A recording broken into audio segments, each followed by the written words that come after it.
Nag-fund tayo ng pera from GCash to Binance, then Binance to YepBit. So, add fund tayo. Then, click yung P2P trading.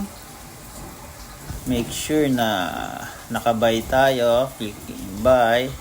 Then, USDT. Then, amount. Lagay natin kung magkano yung amount na gusto nating bilhin. Then, click natin tong payment. GCash kasi yun yung available sa akin. Yan. Tingnan natin ha. Or pwede rin tayo dito sa isa. Itong sa pangalawa, yung limit niya is 20k. Tapos ang maximum na pwede niyang bilhin natin sa kanya is 328,000.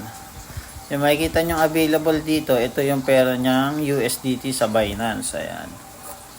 Kaya mas safe dito kasi kita mo yung detail nung seller. So meron siyang 5,595 USDT. Sa kanya tayo bibili. I-click natin yung buy. Continue lang natin. Ayan. So, GCash yung ano natin, yung mode of payment natin, GCash. Place order tayo. Click natin. Ayan. Chat natin siya. Mas maganda chat natin. Tanong natin kung online siya para mabilis transaction.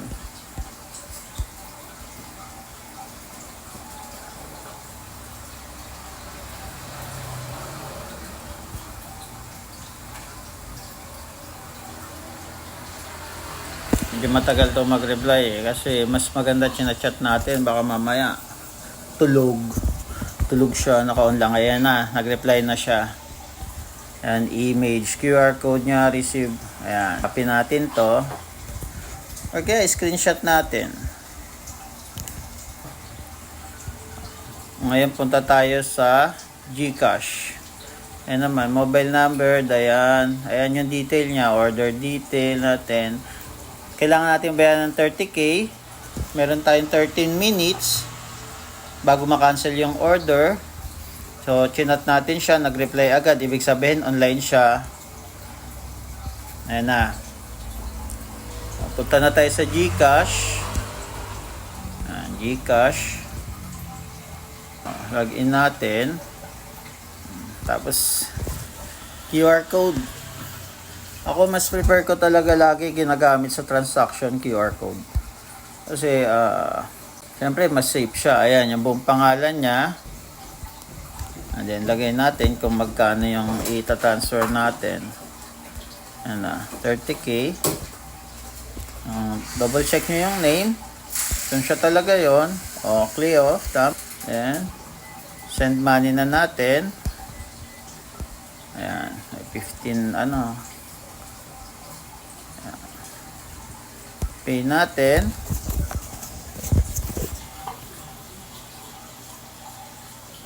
Try natin. Yung verification galing kay GCash. Yan. Mating na. Then done. Submit natin. Okay na yan. Ibig sabihin, nag-send na tayo sa kanya. Screenshot lang natin to.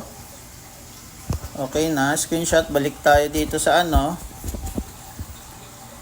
sa Binance, then click natin transfer notify seller. Tapos punta tayo sa chat. Yan. Add natin, click natin yung plus. Punta tayo sa album. Yung yan, send natin ngayon sa kanya yung proof na nag-send na tayo sa GCash niya. Yan. Tapos wait na natin siya ngayon. Pending payment. Ayan na. Chat natin, sabihin natin, done na.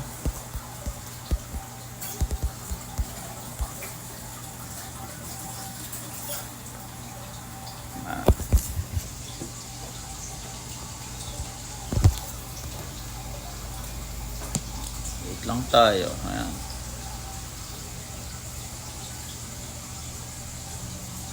Nag-chat na siya. Ayan na. Lumabas na. Ibig sabihin, deposit into your earn account na.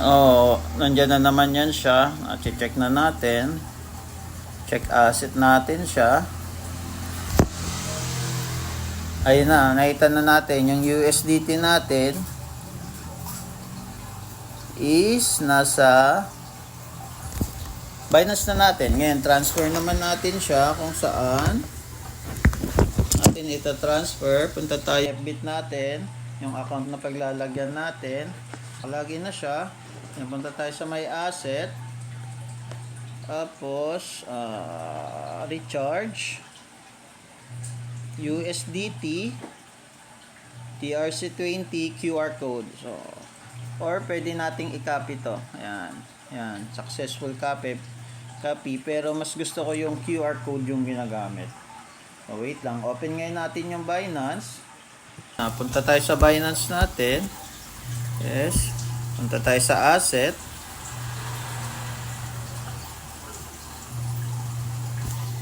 Overview natin. Kasi naka-earn ako. Overview natin. So, ilagay natin to. Send. Ayan. So, withdraw crypto. Withdraw crypto from Binance to other exchange. So, ibig sabihin, ilalabas na natin yung asset natin sa Binance, dadalhin natin sa Yebit. Click natin itong withdraw crypto. Then, make sure na maklik natin ng USDT. So, makikita natin dito, nakalagay, address, network. Make sure yung network, kung ano yung network na nakalagay sa Yebit natin, yun yung piliin natin. TRX, Tron is TRC20. Ito yun. Yan. Tapos, maximum, i-max natin. Lahat na yan, i-transfer natin sa Yebit natin. Yung dito sa address, tulad ng sabi ko, mas prefer ko talaga yung QR code. Kasi minsan, pag nagka-copy tayo, hindi naman natin alam kung nakaka-copy lahat or ano. Minsan, di nag-e-error, nasisend sa iba yan. Ingat talaga. Mas safe talaga sa akin tong QR code. Yan na. So, double check nyo pa rin yung huli. Yan, yung may mga dilaw na yan, double check nyo kung tama. TX98HD, yan yung address ko. Tapos, EPPDP. Yan. So, EPPDP, tama. So, withdraw natin siya. Yan ang papasok. So, confirm na natin. TRC20, yun yung address. 510 yung marireceive natin. Network fee niya is 1 USDT. Confirm na natin. Yan, waiting na tayo. So, authentication app, naka-on kasi sa akin to eh. No-on ko to para ma-sure na ako lang talaga yung pwedeng mag-withdraw. Ngayon pupunta ako sa ano ko, authentication app ko. Click ko to. And titingnan ko yung number. Click ko to. And titingnan ko yung number. 218548. Okay na yan. Tapos sa email, punta ako na email ko ngayon. Sa email ko, yan, double check ko. Binance. Ayan na si Binance. So, nag-send na siya sa akin.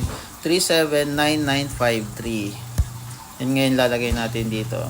379953. So, ayan na siya. View history natin. Processing na siya ngayon. Ni-recharge natin. Wala pa.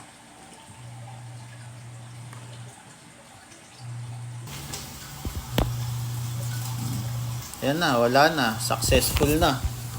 So, check natin siya kung pumasok na siya sa Yebit natin.